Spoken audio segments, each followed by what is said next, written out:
هر سال پیش میاد و دیگه از یه دغدغه تبدیل شده به یه معضل. آفت نیست، ولی بدتر از آفت میتونه خسارت بزنه. بدتر این که هر چقدرم کشاورز مراقب گیاه باشه، بازم عوامل بیماریزا به اونها حمله و محصول رو دچار مشکل میکنن.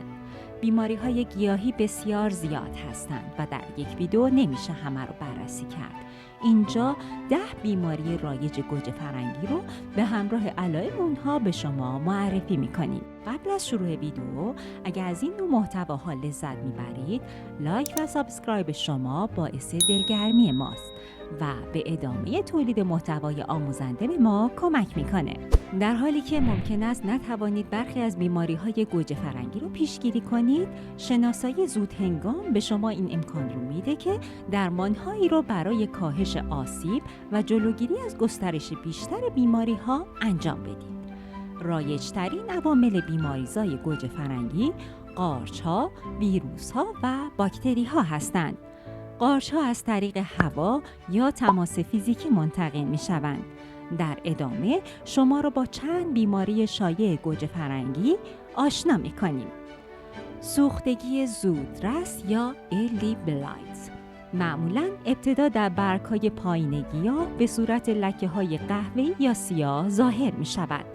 لکه‌های برگ در نهایت به ساقه و حتی میوه گوجه فرنگی منتقل می‌شوند. این بیماری معمولاً در هوای گرم و در شرایط بارندگی و رطوبت زیاد اتفاق می‌افتد. استفاده از قارچ‌کش می‌تواند آسیب‌ها را کاهش دهد، اما تنها مشکل را کمتر می‌کند، نه اینکه آن را کاملاً از بین ببرد.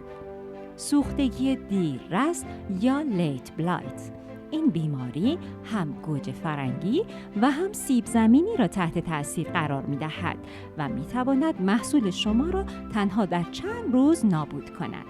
سوختگی دیررس معمولاً در شرایط دمایی سرد و اواخر فصل و با شبنم سنگین رخ می‌دهد. لکه‌های آب سوخته تیره روی ساقه‌ها، برگ‌ها و یا میوه‌ها ظاهر می‌شوند. استفاده از قارچ‌کش‌ها در طول فصل رشد می‌تواند از حمله این عامل بیماریزا به گوجه فرنگی‌ها جلوگیری کند.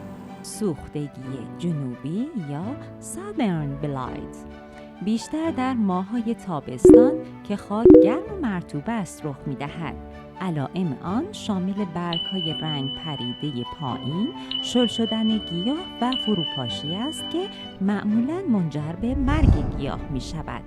بهترین درمان رعایت بهداشت است. خاک نیز ممکن است نیاز به ضد عفونی داشته باشد. پژمردگی فوزاریوم ویلت پژمردگی به طور معمول اولین نشانه است و وقتی بیماری پیشرفت می کند برگ‌ها زرد می شوند و رشد دچار مشکل می شود. این بیماری معمولاً ابتدا فقط به یک نیمه از برگ یا گیاه حمله می کند و سپس به نیمه دیگر منتقل می شود. پژمردگی ورتیسیلیوم ویلت علائم مشابهی با فوزاریوم دارد، اما همزمان به دو طرف گیاه حمله می کند. برگ‌ها پیچ خورده، پژمرده، رنگشان تغییر می کند و سپس خشک شده و می ریزند. متاسفانه این بیماری درمانی ندارد.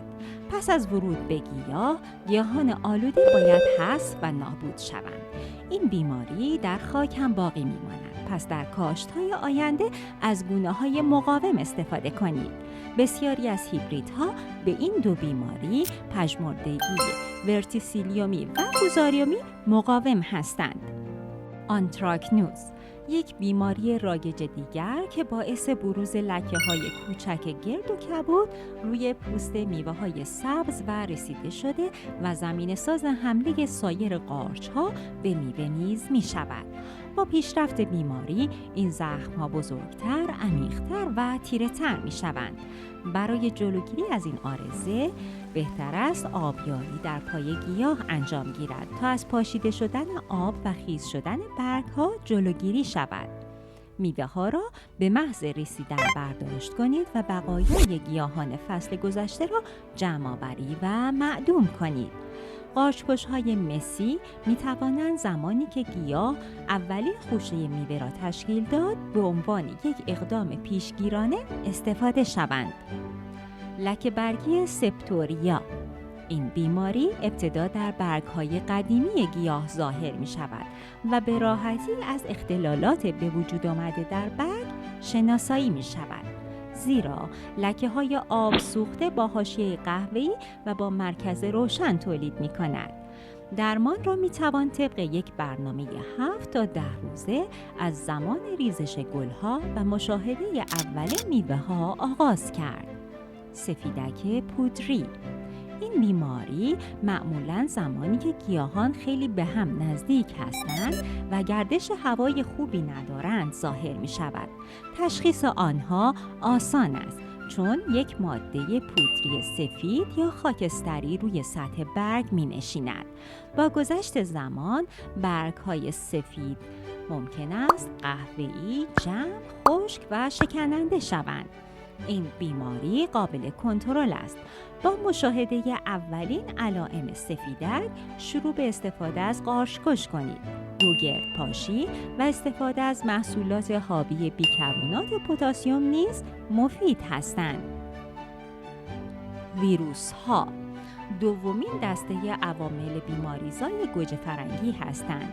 به طور مثال ویروس موزاییک که میتواند رشد را متوقف، برگ‌ها را لکه‌دار و میوه‌های بدشکل تولید کنند.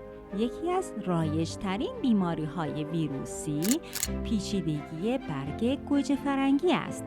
درست همانطور که از نامش پیداست، برگ‌ها را پیچیده و بدشکل می‌کند. رشد گیاه نیز ممکن است متوقف و شکل رشد آن شبیه یک بوته شود. گلها رشد نمی کنند و آنهایی که رشد می کنند به سادگی می ریزند.